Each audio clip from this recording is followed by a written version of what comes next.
What if we told you some of the most celebrated classics from the golden era of the 1960s were once forbidden, hidden behind censorship, controversy, and political outrage? Today, we're revisiting 15 legendary films that were once banned, but are now available to watch. Like, comment, and subscribe as we uncover the secrets behind these cinematic rebels. 1. The Pawnbroker, 1964. When The Pawnbroker premiered in 1964, it wasn't just a movie. It was a Molotov cocktail lobbed at the rigid standards of the motion picture production code. Directed by Sidney Lumet and starring Rod Steiger, this deeply emotional film follows a Holocaust survivor navigating post-war New York, emotionally deadened by trauma. But it wasn't the content alone that rattled censors. It was how it was shown. The film faced immediate backlash for breaking taboos surrounding wartime trauma, emotional repression, and cultural memory. But it was one specific moment, a brief, intense scene in a flashback, that sent the censors into a frenzy. The Motion Picture Association of America demanded edits, but Lumet refused. The producers stood their ground, making The Pawnbroker the first American film to challenge the production code head-on, and still get released. Banned in several U.S. cities including Atlanta and Memphis, it took a special exemption from the MPAA to allow its theatrical run. Critics were split. Some hailed its brutal honesty. Others called it offensive and shocking. But over time, its legacy grew. Today, it's recognized as a pioneer in helping dismantle the production code, clearing the way for more realistic cinema in the late 60s and beyond. Where to watch now? You can now stream The Pawnbroker on services like Amazon Prime Video and Apple TV. A restored Blu-ray version is also available through Kino Lorber. Second Victim, 1961. Victim wasn't an American film, it was British, but its ripples hit U.S. shores like a seismic shock. Directed by Basil Dearden and starring Dirk Bogarde, Victim is a taut psychological drama about a respected barrister who risks everything to fight back against a blackmail ring. What made the film revolutionary and banned in several countries was its unflinching depiction of societal injustice and fear-driven conformity. In 1961, the mere suggestion of empathy for outsiders was enough to ignite controversy. The British Board of Film Censors reluctantly passed it with an X rating, but it faced far harsher treatment abroad. Ireland, New Zealand, and parts of Canada banned it outright. In the U.S., it was denied approval by the Production Code Administration, effectively blacklisting it from many major theaters. What scared the censors most wasn't any graphic content. It was the film's compassion. It challenged the status quo, forced audiences to look inward, and posed uncomfortable questions about morality and legality. Yet over time, Victim gained a reputation as a landmark in social justice cinema. Bogarde's performance was widely praised, and the film helped spark cultural debates that led to legislative change in the UK by the late 1960s. Where to watch now? Today, Victim is available on the Criterion Channel and BritBox, with a restored edition circulating on Blu-ray through BFI. 3. Baby Doll, 4961. Few films in the 1960s provoked as much public outcry as Baby Doll, a provocative Southern Gothic tale written by Tennessee Williams and directed by Elia Kazan. Though the film was completed in 1956, its widespread controversy delayed broader international and domestic release well into the 1960s, and it became a test case for just how far American cinema could push boundaries. Set in rural Mississippi, the film centers on a tense triangle involving a failing cotton gin owner, his young bride, and a cunning rival. Baby Doll simmers with psychological manipulation, jealousy, and quiet menace, but it was its implied subject matter, combined with suggestive performances and camera work, that enraged critics and religious groups. The Catholic Legion of Decency was swift in its condemnation, labeling it morally objectionable in the extreme and encouraging a national boycott. Several newspapers refused to advertise the film. Theaters in places like Boston, Atlanta, and Memphis refused to show it. In Ireland and parts of South America, it was outright banned. It didn't matter that Baby Doll had no explicit scenes. What mattered was its insinuation, its heat, and the threat it posed to traditional values. But where critics saw danger, artists saw revolution. The film received 4 Academy Award nominations, including Best Actress for Carol Baker and Best Adapted Screenplay. Kazan's direction was hailed as haunting and poetic. Over time, Baby Doll came to be viewed as a landmark in American cinematic realism, one of the early dominoes that helped topple the outdated production code. Where to watch now? You can stream Baby Doll today on Apple TV and Amazon Prime Video.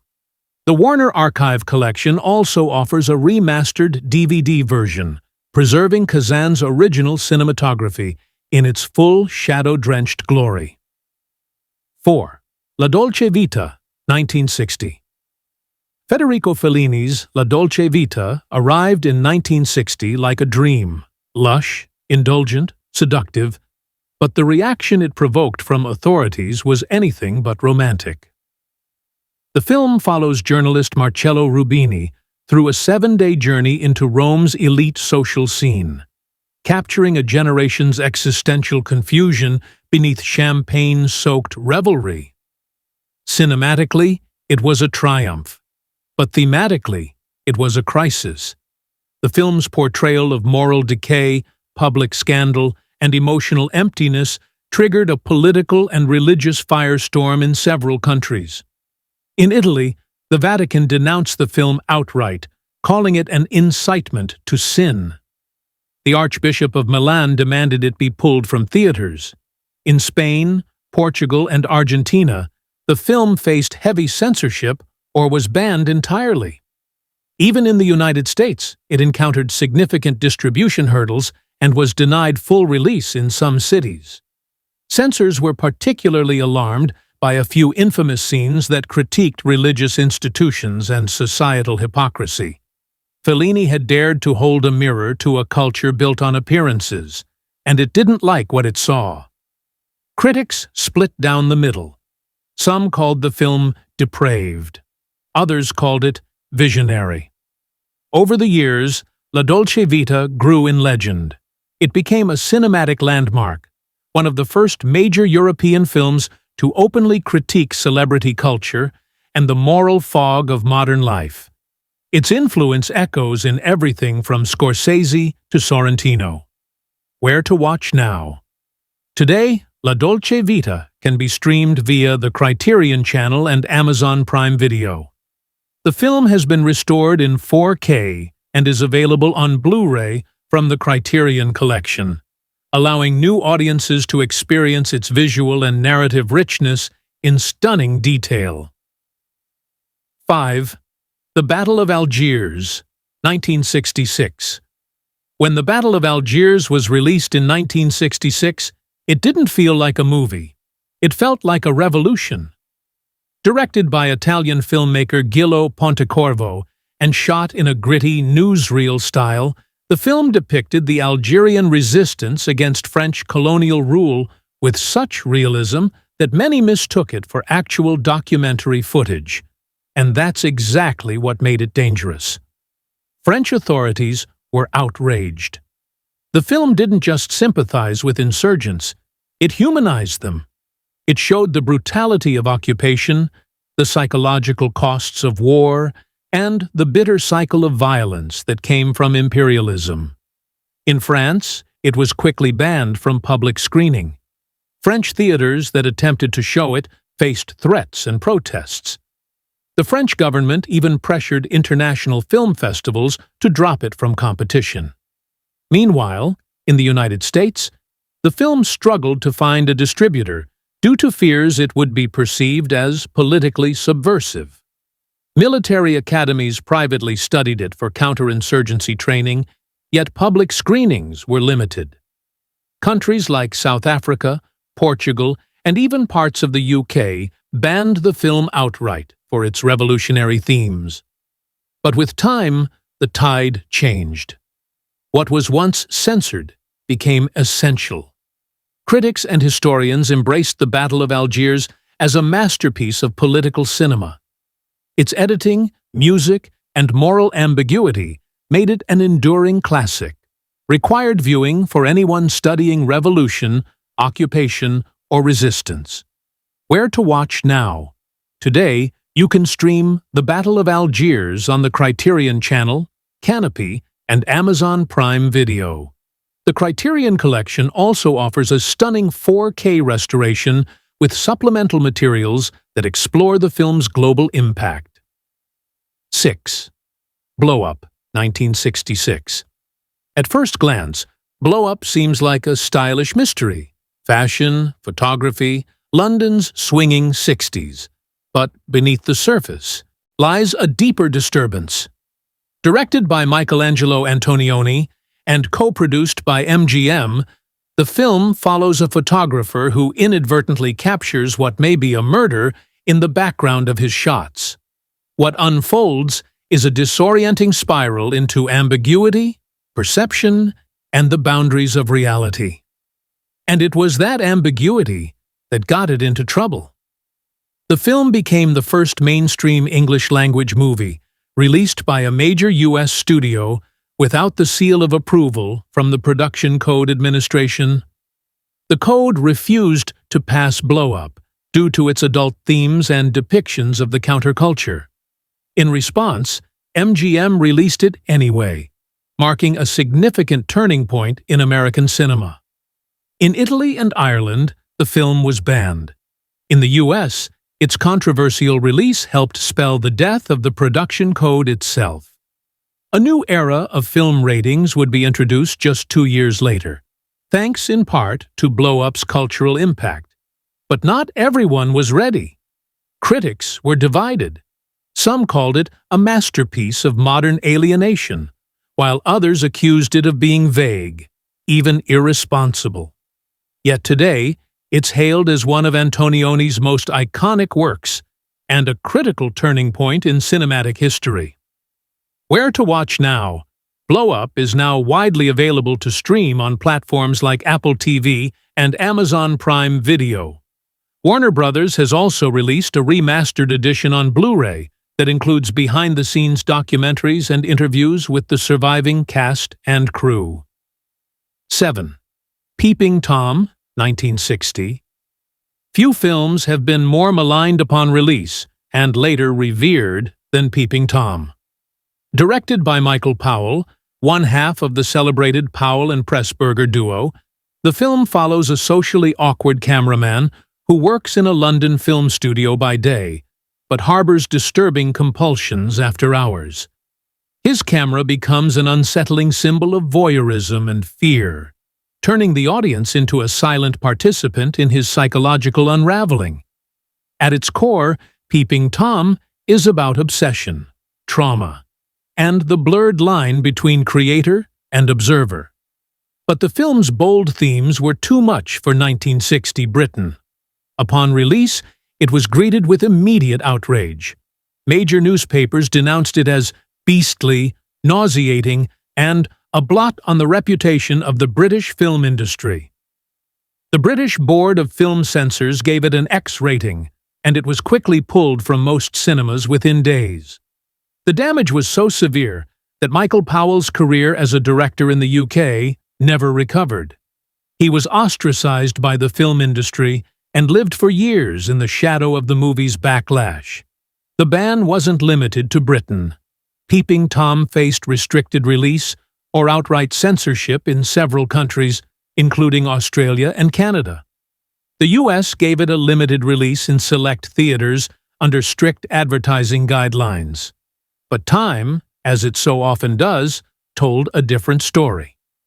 By the 1970s, critics began to re-evaluate Peeping Tom as a psychological masterpiece. Martin Scorsese, in particular, championed it as one of his greatest influences. Its commentary on the ethics of filmmaking, trauma, and human curiosity is now considered decades ahead of its time. Where to watch now? Today, Peeping Tom can be streamed on the Criterion Channel and Apple TV. A restored version is also available on Blu-ray via the Criterion Collection, featuring commentary and essays that revisit the film's turbulent history. 8. Vidiana, 1961. Few films have sparked political uproar as fast or as violently as Luis Buñuel's Vidiana. Released in 1961, this Spanish-Italian-Mexican co-production was backed by the Spanish government, which hoped to promote international goodwill through cinema. What they didn't expect was that Buñuel, the master of surrealist rebellion, would deliver a film that directly challenged religion, authority, and moral hypocrisy. Vidiana follows a young novice nun, played by Silvia Pinal, who visits her aging uncle before taking her vows. What unfolds is a slow descent into chaos, as the ideals of purity, charity, and faith collapse under the weight of human nature. Buñuel uses stark symbolism, unsettling scenes, and a deeply irreverent tone to portray the contradictions at the heart of society. The film was submitted to the Cannes Film Festival and won the Palme d'Or, but the victory was short-lived. When Franco's regime in Spain saw the final cut, they exploded in fury. The film was banned instantly. Negative copies were seized. Spanish officials declared it an insult to the nation's morality. The Vatican's official newspaper even called it blasphemous. Spain attempted to destroy all prints, but Buñuel had cleverly sent a copy to Paris, where it was preserved. Vidiana remained banned in Spain for over 15 years. It was also barred in Italy and several Latin American countries. Only after Franco's death in the mid-1970s was the film allowed a public screening in its country of origin. Critics today view Vidiana as one of Buñuel's boldest and most brilliant achievements, a devastating portrait of idealism undone by the real world. Its legacy is not just cinematic, but historical. Where to watch now? Vidiana is currently streaming on the Criterion Channel and is available on Blu-ray through Criterion's international catalog. It's also accessible on select European platforms and university film archives. 9. The Manurion Candidate, 1962. The Manurion Candidate isn't just a film. It's a psychological time capsule that captured the dread, paranoia, and conspiratorial anxiety of the Cold War. Directed by John Frankenheimer and starring Frank Sinatra, Lawrence Harvey, and Angela Lansbury, this tense thriller centers on a Korean War veteran who uncovers a terrifying conspiracy: soldiers being brainwashed into becoming political assassins. Upon its release in 1962, the film was met with critical acclaim and audience fascination. But its bold themes, manipulation of the human mind, political puppetry, and the assassination of a U.S. presidential candidate made some very powerful people nervous. As tensions escalated between the United States and the Soviet Union, many saw the film as too incendiary for the time. The real turning point came in 1963, when President John F. Kennedy was assassinated in Dallas. The parallels between the film's plot and real-life events were impossible to ignore. A political figure gunned down in public, possibly as the result of a conspiracy? It was too much. Within weeks of Kennedy's death, the Manurion Candidate was pulled from theaters. Sinatra, who had bought the rights to the film, quietly withdrew it from circulation. For over 2 decades, The movie remained largely unavailable, hidden from television and home video release. Many speculated that it had been banned by influence rather than by official decree. It wasn't until 1988 that the film was re-released, leading to renewed acclaim and recognition of its cinematic brilliance. Angela Lansbury, in particular, was praised for her chilling performance as the manipulative mother. Where to watch now? Today, The Manurion Candidate can be streamed on Amazon Prime Video and Apple TV. The film is also available in restored editions on Blu-ray and DVD from MGM and the Criterion Collection, complete with commentary tracks and retrospectives. 10th. Lupeti Solda, 1963. Jean-Luc Godard's Lupeti Solda was banned before it even had the chance to start a conversation. Shot in 1960 and intended to be his second feature after Breathless, the film delved directly into the French-Algerian War, a topic so taboo at the time that even hinting at it invited censorship.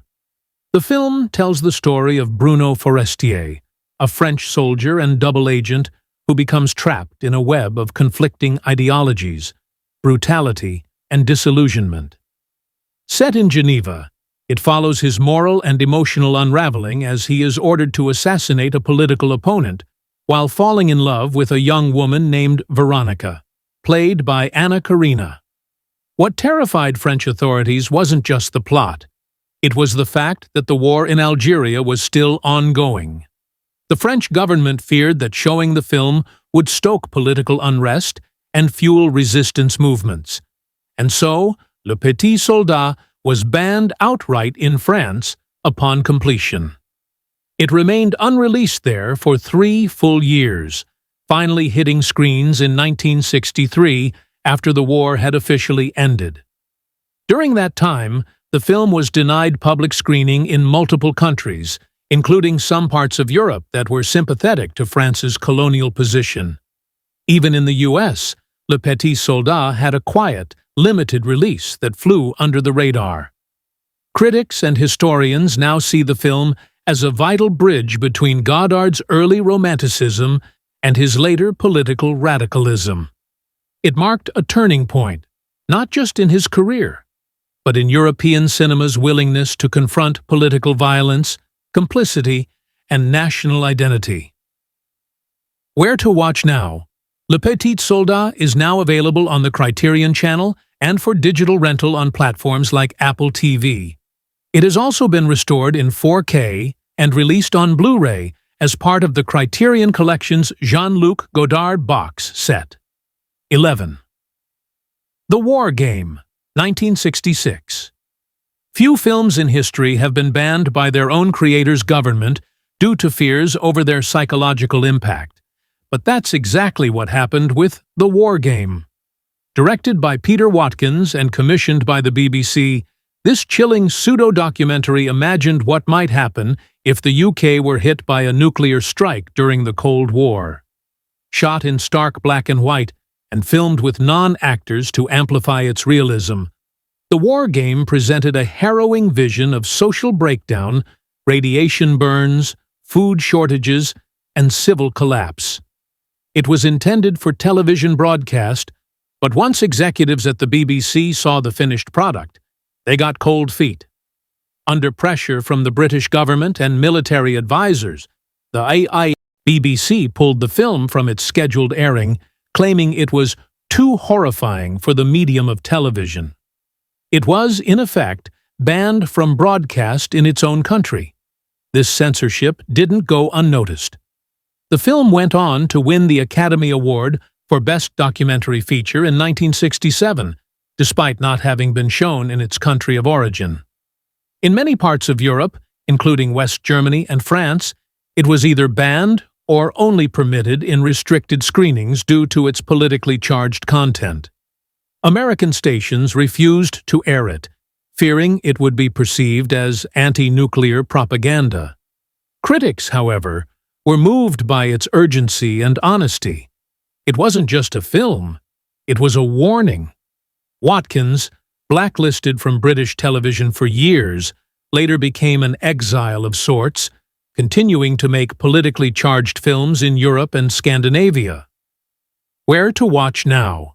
The War Game is currently available on the Criterion Channel and can also be purchased via the BFI on DVD. Its power remains undiminished, serving as a chilling reminder of how close society can teeter toward the edge. 12. Salvatore Giuliano, 1962. Francesco Rossi's Salvatore Giuliano is one of the most politically explosive films ever produced in Italy, so much so that it was banned in several regions and nearly censored into oblivion. A dramatic reconstruction of the life and death of real-life Sicilian bandit and folk hero Salvatore Giuliano, the film challenged not only historical narratives, but the very institutions of state power. Rather than romanticize Giuliano, the film paints a portrait of corruption, betrayal, and the complex web of connections between the mafia, the police, and the government. Rossi blends documentary techniques with dramatization, often filming on the actual locations of Giuliano's activities and involving non-actors from the region. The result feels disturbingly real. In Italy, the response was swift and furious. Authorities in Sicily banned the film entirely, fearing civil unrest. National officials attempted to restrict its distribution. In the United States, it was released in a limited fashion, with several scenes removed or dubbed differently to lessen its political bite. In Spain, under Franco's dictatorship, it was deemed too incendiary and never screened publicly until the late 1970s. Yet the film's brilliance could not be ignored. It was awarded the Silver Bear for Best Director at the Berlin International Film Festival, and later became a touchstone of political cinema, influencing generations of filmmakers, including Oliver Stone and Costa Gavras. Salvatore Giuliano isn't just about one man. It's about how nations create myths to cover up uncomfortable truths. And that, perhaps more than any scene in the film, is what terrified censors most. Where to watch now? The film can now be streamed on Criterion Channel and Canopy, and is available on Blu-ray with restored audio and visual transfers. For film scholars, it stands as a foundational piece in the evolution of investigative cinema. 13. The House is Black, 1963. The House is Black isn't just a film. It's a whisper from a forgotten corner of the world. Directed by Iranian poet and journalist Forugh Farrokhzad, this 1963 short documentary was filmed inside a leper colony in northern Iran and is often credited as the genesis of Iranian New Wave cinema. But in its own country, it was considered so controversial that it was largely banned from public exhibition for years. Farrokhzad's camera doesn't flinch. The film captures daily life inside the colony with poetic narration layered over deeply emotional imagery. Instead of turning away from suffering, it confronts it with empathy and grace. Yet Iranian authorities saw it differently. They viewed the film as a threat to national image, an exposé that laid bare what they wished to keep hidden. Despite its lack of violence or any conventional controversy, it was censored under the guise of public health sensitivity and social instability. Internationally, the film also struggled to gain attention, with many film boards unsure how to categorize or process its hybrid structure: part poetry, part essay, part cinema verite. Only decades later did the world begin to recognize its significance. Today, The House is Black is studied for its quiet power. It's more than a documentary. It's a spiritual experience that mourns suffering while affirming dignity. Farrokhzad died tragically in a car crash just 4 years later, but this 22-minute masterpiece remains her cinematic legacy. Where to watch now? The House is Black is available on YouTube through academic archives as well as on streaming platforms like the Criterion Channel and Canopy. It's also part of several international feminist cinema retrospectives. 14. Daisies, 1966. Few films from Eastern Europe embody defiance like Daisies. Directed by Czech filmmaker Vera Chytilova, this 1966 avant-garde satire follows two teenage girls, both named Marie, as they drift through a surreal landscape of absurdity, rebellion, and destruction. Through food fights, societal pranks, and philosophical mischief, the film takes aim at consumerism, authority, and tradition. But Daisies wasn't just playful. It was deeply political. Made during the height of Czechoslovakia's communist regime, it challenged not only artistic norms, but also the morality of the state. Authorities saw the film's chaotic tone and anti-establishment symbolism as dangerous, even though it contained no explicit political slogans. Its portrayal of waste and disorder was interpreted as a direct critique of the socialist government's values. The film was quickly banned, with state officials accusing it of depicting wantonness. Government subsidies to the studio were suspended. Chytilova was blacklisted and unable to make another film for years. Daisies was suppressed in many Eastern Bloc countries, only reaching wider international audiences after the fall of communism. Today, Daisies is hailed as a feminist classic and a cornerstone of Czech New Wave cinema. Its inventiveness and visual audacity have influenced filmmakers from Agnes Varda to Sofia Coppola. Where to watch now? You can stream Daisies on the Criterion Channel and Canopy. A restored edition is available via Second Run and Criterion Blu-ray, featuring interviews and critical essays that explore its radical legacy. 15. Fires on the Plain, 1965. Kon Ichikawa's Fires on the Plain is one of the most harrowing anti-war films ever made. Set in the final days of World War II, it follows a sick and starving Japanese soldier wandering through the Philippine jungle as military collapse gives way to moral breakdown. There are no heroes in this story, only survival. When the film premiered in Japan in 1965, it caused immediate controversy. Audiences were shocked by its bleak tone, grim realism, and refusal to glorify the military. Unlike traditional war films that emphasized sacrifice and patriotism, Fires on the Plain stripped war of all romance. It was raw, relentless, and unsparing. The Japanese government, still struggling to control post-war narratives, unofficially discouraged screenings. In some territories, theater owners pulled the film after facing pressure from conservative groups. It was banned in South Korea due to lingering tensions with Japan, and in parts of Southeast Asia for its depiction of violence and military atrocities. Western nations, meanwhile, avoided widespread release, believing the film too bleak for general audiences. Yet over time, Fires on the Plain earned acclaim for its courage and cinematic power. Ichikawa's brutal honesty and minimalist direction helped cement it as one of the most important films ever made about the psychological cost of war. Where to watch now? Fires on the Plain is now available on Criterion Channel and Apple TV. A beautifully restored Blu-ray edition with director commentary and historical context is distributed by Eureka and Criterion. These once-banned films remind us that true art often challenges power, unsettles norms, and survives censorship. Which of these forgotten gems will you watch first? Let us know in the comments. And don't forget to like, share, and subscribe for more stories that Hollywood tried to bury.